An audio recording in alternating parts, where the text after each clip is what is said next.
My name is Sebastian Romero and I live in Santa Fe, New Mexico. My motivation to attend authorship,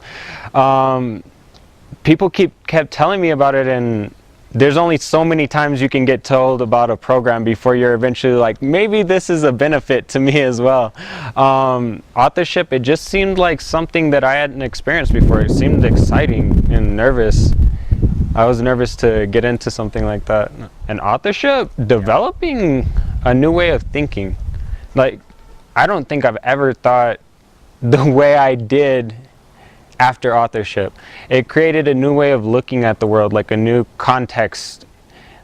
Anything that I look at, I see it through the eyes of authorship and just creating something new. Through professionally, it's developed commitment to what I do, and being able to be present to what I'm doing. Like in my job, even though I'm a student worker, I enjoy it now. I am present there every day. I'm not just doing it because that's the only thing I can get right now in school. It's something that I'm fully present to in every second. And as well as every moment in my life, I'm able to be present to it, present to being in my relationship, present to being with the beautiful little girl that my girlfriend has. Being present, that's what I gained. What I like about being a leader, what don't I like about being a leader? That would be an easier question to ask. Being a leader, like, I don't feel that I'm in the background. I don't feel like I'm playing this game from the bench. I feel that I'm right there at the front of things, and if I want to change something, I go up there and change it. I just don't hope that guy changes it, or I don't hope my boss figures out that I want this or something like that. If I want something done, I go do it. I don't wait for somebody to hopefully get it done. I mean, I'm at the forefront. Be authentic, even if it hurts. I mean, there's this trainer that I encountered while going through this series. I mean, she's amazing. She'll tell you what she thinks you need to hear, no matter what emotion she thinks it might bring up. If she thinks it's positive for you, she'll tell you, I think you're BSing right now. And the first time I heard it, I was like, whoa, okay. But I went back in my head and I'm like, yeah, I really am. I'm not being authentic right now. I'm not being the real me. So that's like, be authentic. That's the biggest golden nugget I got from it. 5 minutes before, my heart was like right here. I could feel it. I'm like, oh God, what's wrong with my throat? I was nervous. I was so nervous because it took a lot for me to get myself to attend these trainings.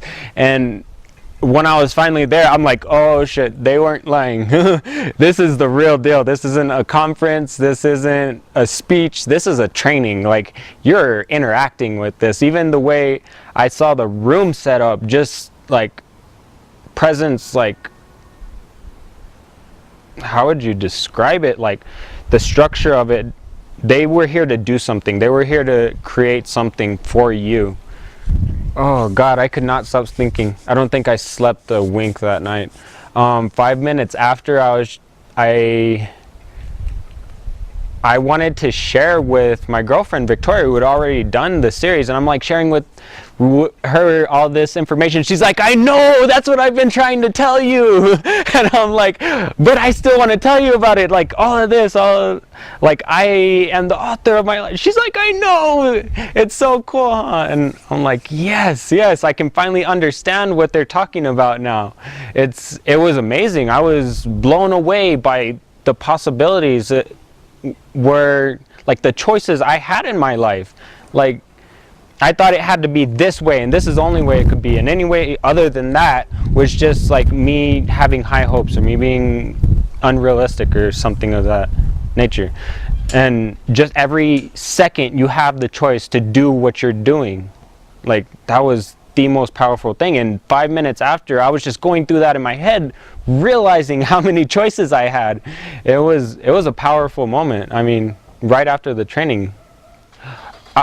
In the past, the way I connected with people was Like I saw them as this way, and I made judgments about how they were and how they acted towards me, like just simple things, making judgments, making assessments about what type of person they were just by the way they spoke to me. After the training, it seemed like it didn't really matter what was where they were coming from, as long as I was authentic. If I was enjoying the conversation, or if I enjoyed their presence, I feel that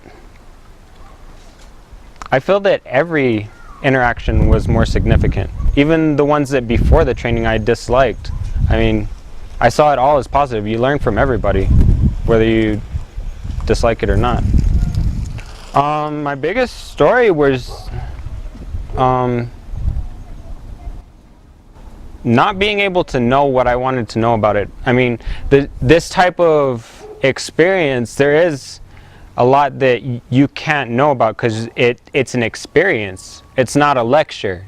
A lecture you can listen to and gain some information about. This is an experience. You get to experience change and transformation. So not being able to get that explained to me I was preventing myself from coming to these trainings. I'm like, you're not telling me anything about this. Why should I come? This doesn't make any sense. So you want me to come to something that I know nothing about, and it's going to cost you so and so. And I'm like, no, I don't think so, not today. But finally, just the type of people that were going, I'm like, these aren't dumb people. These are very intelligent, very powerful people. So I'm like, if they see something good in it, maybe I will too, because I look up to these people. So just being stubborn is what kept me from going. There's another one of those questions. Who wouldn't I recommend CLF to? And what isn't it good for? It's good for everything. It's good for your professional life, your personal life. It's good for the way you see yourself, the way you see other people, anybody. I couldn't think of anything it wouldn't be good for, to tell you the truth.